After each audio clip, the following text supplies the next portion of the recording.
Alvarez stepped into the bar like a man walking into the last warm room on Earth. The lights hung low, their glow thick and honey-colored, pooling across the scratched wood and the bruised leather stools. The air smelled of whiskey, sweat, and the slow decay of a place that had seen better nights and worse mornings.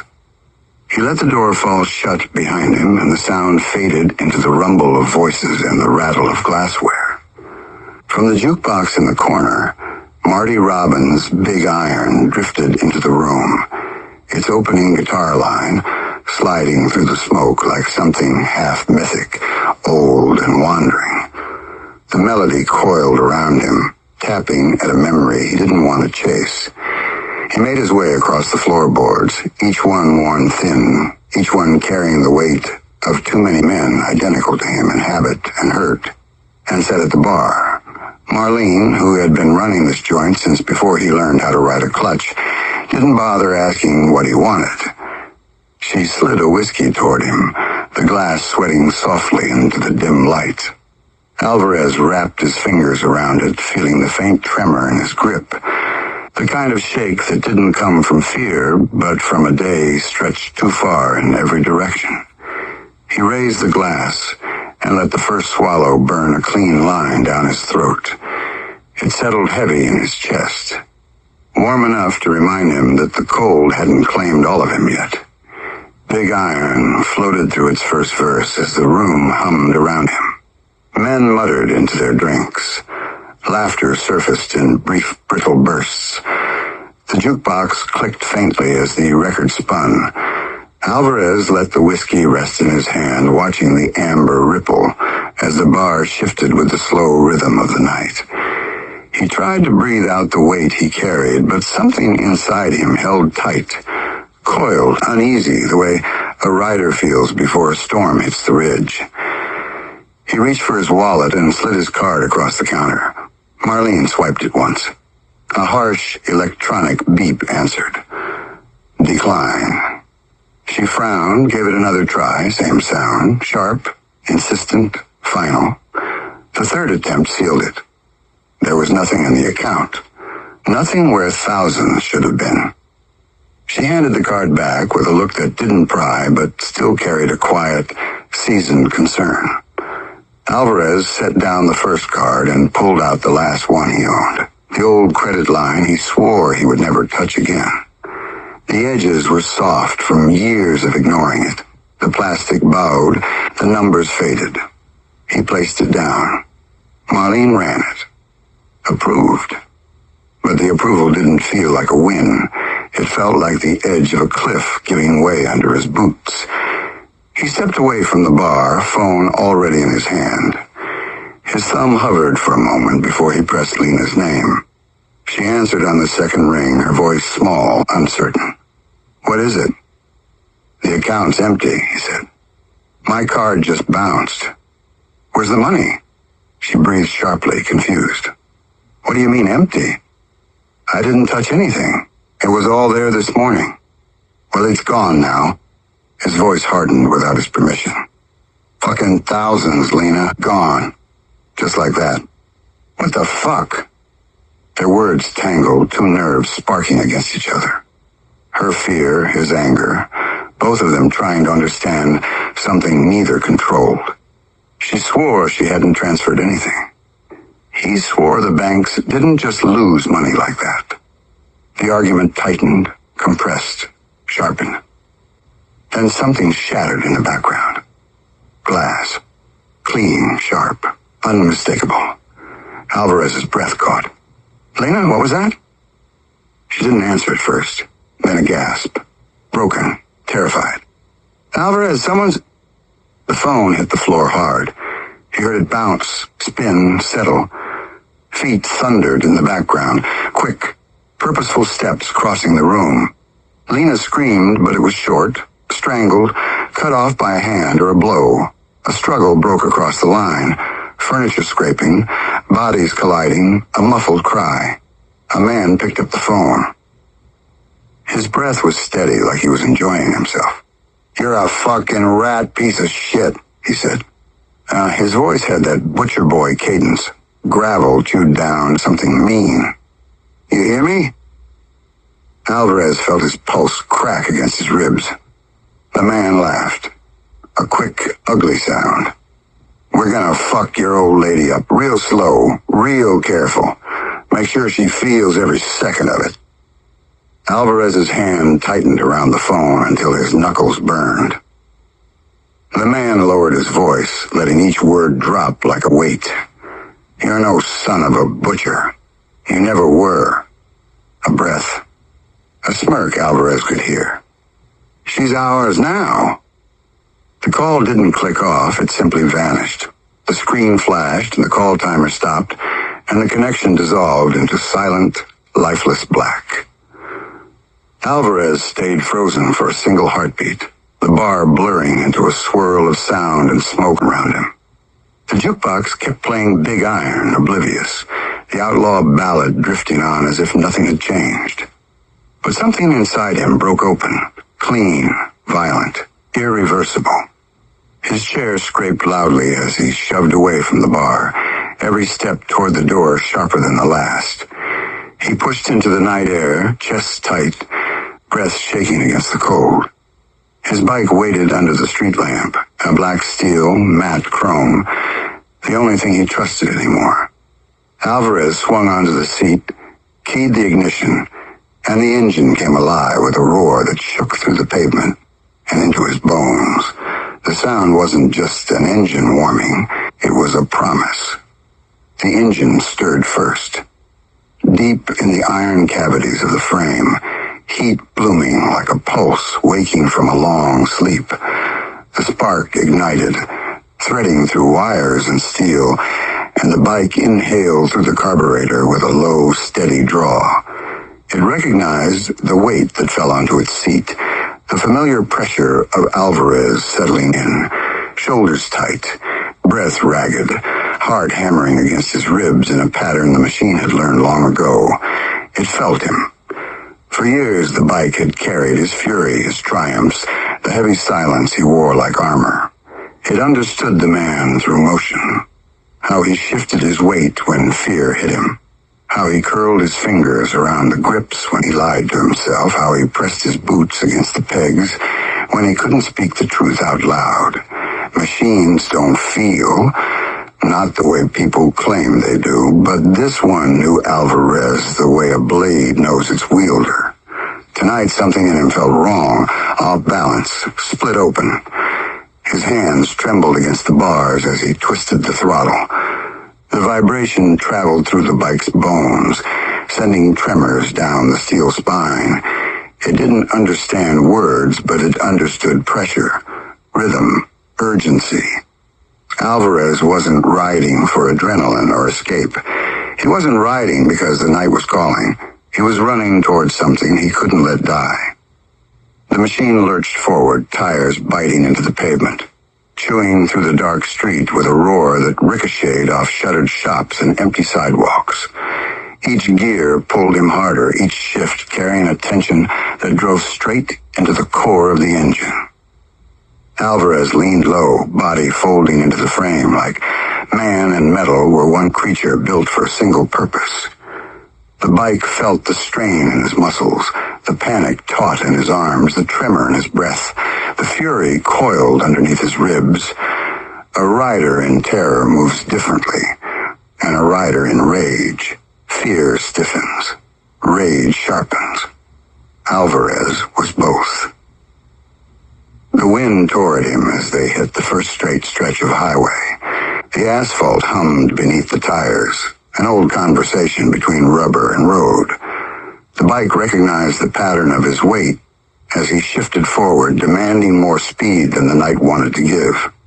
The machine answered without hesitation. Pistons hammered in tight, smooth motions. Fuel burned hotter, steel warmed. Bolts trembled with precision rather than strain. It pushed itself to the limit because Alvarez needed it to, and the bike existed for the needs he never said out loud. The man's fear bled through his grip, seeping into the chrome. Every mile between him and Lena felt carved from every mistake he'd made, and the bike carried the guilt like added weight on the suspension. Streetlights streaked past in long golden bands, blending into a tunnel of color and speed. Alvarez dropped a gear, twisting the throttle until the engine screamed in a voice shaped by combustion and desperation. The bike felt the tremble in his legs. It felt the hitch in his breath. It felt the moment something inside him cracked. Not a bone, not a thought, but a memory he didn't want to look at. Machines don't know grief, but they know pressure. They know when a rider holds on so tight, it feels like he's hoping the metal will answer him back. Traffic blurred around them.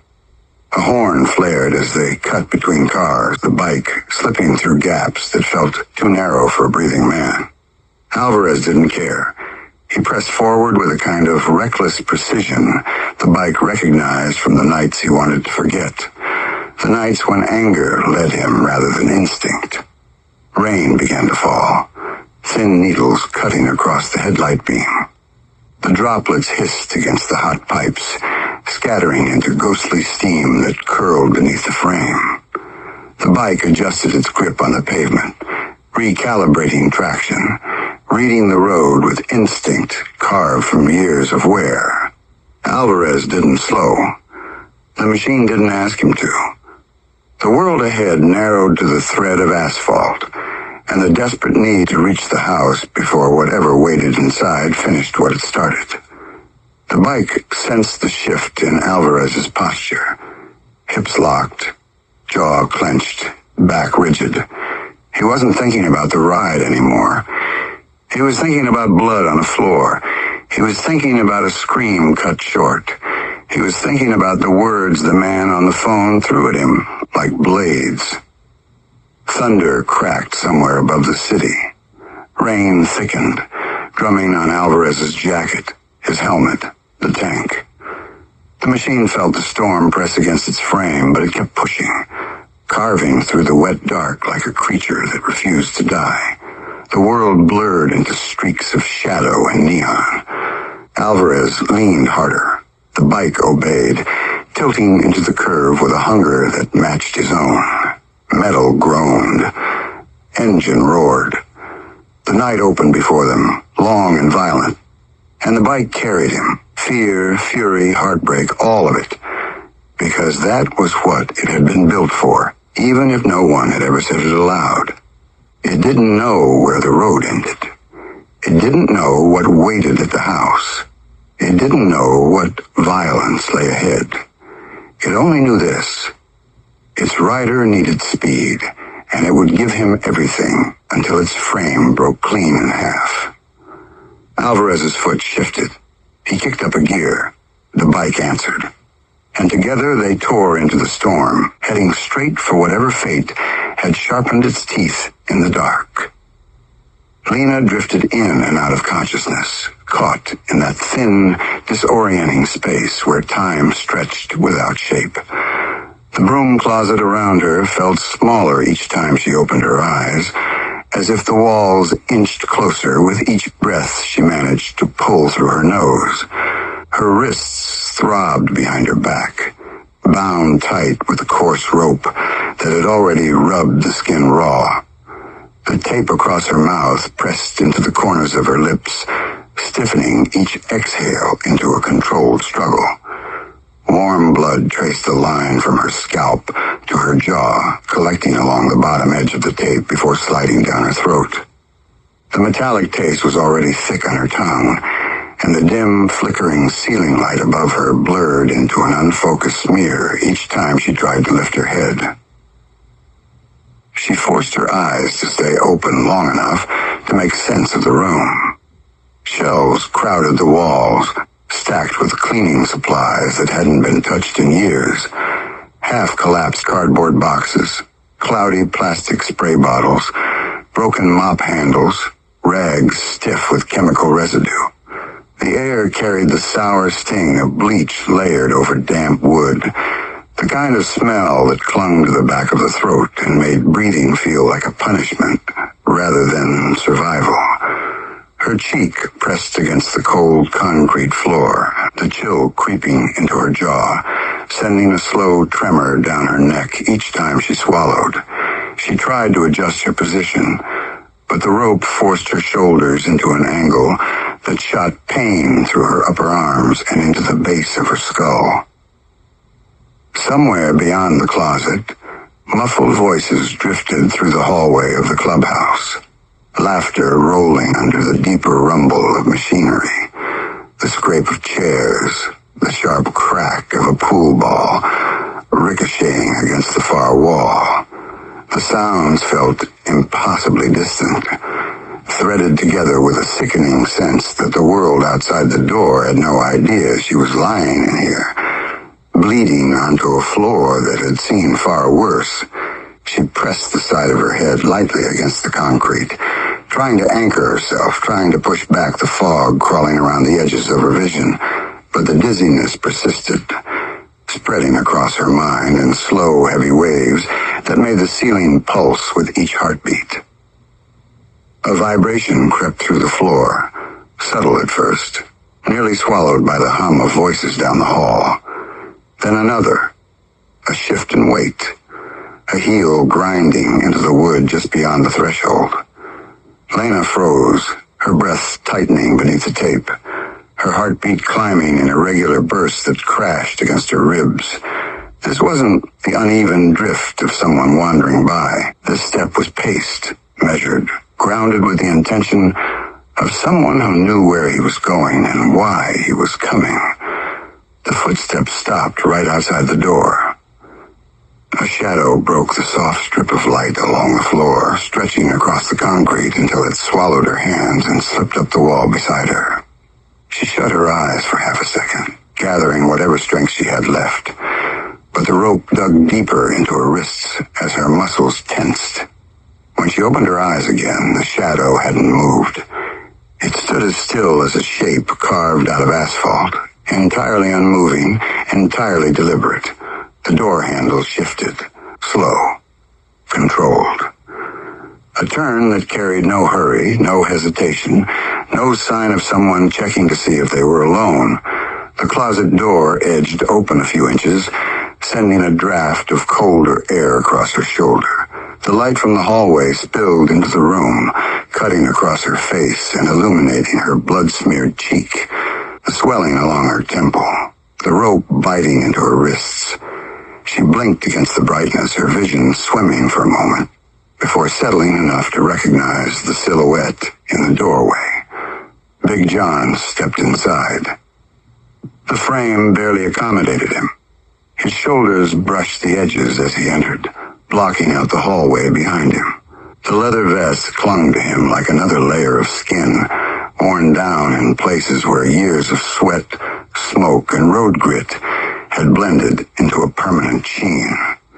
His eyes dragged over her with a slow, assessing sweep, not to check if she was alive, but to take in the shape of her fear. He closed the door behind him without looking back, a simple motion done with the confidence of someone who didn't need to check whether he had privacy. He already knew he did. Lena tried to shift her weight, to press herself against the shelves behind her, but the movement sent a sharp bolt of pain through her skull. She bit down against the instinct to cry out, the tape muting the small sounds that escaped her throat. Her limbs trembled under her, not from exhaustion alone, but from the crushing realization that no one in the bar outside would hear her. The music, the laughter, the clatter of bottles. Those sounds swallowed everything that didn't matter to the men out there. And men like John only stepped away from the noise when they wanted something the noise couldn't disguise. John crouched beside her with a slow, deliberate motion that made the cramped room feel even smaller. The leather creaked softly as he lowered himself, the faint scent of cigarettes and sweat rising off him in a wave that made her stomach twist. His face hovered inches from hers, close enough, Ava, that she could see the fine grain of old scars along his jawline, the small flecks of road dust still clinging to the corner of his hairline. I always thought you were pretty. Those pretty little lips. His breath brushed her cheek as he studied the swelling around her temple, his eyes lingering on the thick smear of blood that had dried along the edge of the tape. She turned her face away a fraction of an inch, but he caught the movement instantly. His hand rose and traced a line just beneath her chin, not gentle, not harsh, simply claiming the space she occupied without asking permission. She felt the calluses scrape lightly against her skin, each one a reminder of the violence that lived beneath his calm exterior. His gaze locked onto hers as if he wanted her to watch him, wanted her to understand that she wasn't in a room with a man debating what to do. He'd already made up his mind. His other hand drifted lower, settling at the buckle of his belt. The faint rattle of metal broke the air between them, steady and slow. Lena's breath hitched behind the tape. She tried to push her heels against the floor to shift her weight enough to slide away, but her body had nothing left to give. The rope held her in place, forcing her to watch as John's fingers curled around the leather, drawing the belt loose with a practiced ease that sent panic shooting through her in a cold, nauseating wave. "You're gonna like it. You hear me?" Her heartbeat hammered so violently she felt it against the floor. John didn't look at the door. He didn't check the hallway. He didn't hesitate. He finished unfastening his belt, and the closet seemed to shrink to nothing around her. Rain sheeted across the highway in relentless waves as Alvarez tore through night. He was making distance from the house, from the voice on the phone, from the truth clawing up his throat. His body curled low over the tank, shoulders tight, visor blurred with water and panic, and the bike carried him with a force that felt less like machinery and more like instinct. The road kept disappearing beneath the tires, swallowed as fast as the headlight revealed it, and Alvarez pushed harder, twisting the throttle until the vibration shot through the frame like a pulse driven past its natural limit. He didn't speak at first, but the words lived under his breath, trapped between clenched teeth. "Just keep going," he muttered, fingers white around the grips. "Just take me somewhere." The machine didn't answer with sound, but the response lived in its bones. The engine tightened beneath him, rising in a raw, determined growl that felt like a promise carved into steel. "Ride on. I'm here, muchacho. I'm not letting you drop." The thought didn't come in language so much as sensation, a familiar rhythm running through the bars, through the seat, through every bolt holding the frame together. Alvarez leaned into the storm, the night pulling at him with icy hands, the wind slicing across his jacket like it meant to peel him off the bike. The machine matched him, correcting each slip of the tires with sharp, deliberate adjustments that kept them locked to the asphalt even as the water pooled across the lanes. The engine burned hotter, pushing itself to the brink. But not once did it stagger. Not once did it give him anything resembling doubt. When the rear wheel drifted for a breath of a second, the bike fought for traction and snapped back into line, sending a shiver through Alvarez's legs. "I don't know where I'm going," he said, voice too thin to matter against the storm. But the thought flowed into the frame anyway, absorbed by the machine. "Then ride. Just ride. I'll take you as far as I can." He felt the answer as a deeper vibration beneath him. The engine pushing past rain, wind, exhaustion, refusing to fall back to a safer throttle. He lowered his chest against the tank, helmet nearly touching the bars, and the machine steadied under the shift of his weight, as if it had been waiting for him to settle there. Fatigue tugged at his muscles, but he shoved it off, demanding more speed with a twist of his wrist. The bike responded instantly, surging forward with a violent burst that rattled through the steel but didn't waver. The storm blurred into streaks around them, the headlight cutting a narrow path through the dark. "How long can you keep this up?" Alvarez whispered. The words swallowed before they fully formed. "As long as you're with me. Longer if I have to." Thunder cracked overhead, lighting the world for a split second, and Alvarez pushed again, forcing the bike faster, driving it into a zone where lesser engines gave up. The machine didn't. It took the strain, took the heat, took the pressure, its voice rising into a fierce, defiant roar that cut straight through the storm. It was tired. It was pushed past comfort. It was being driven straight to the brink, but it did not falter. It carried him, because that was the only thing it knew how to do. 3.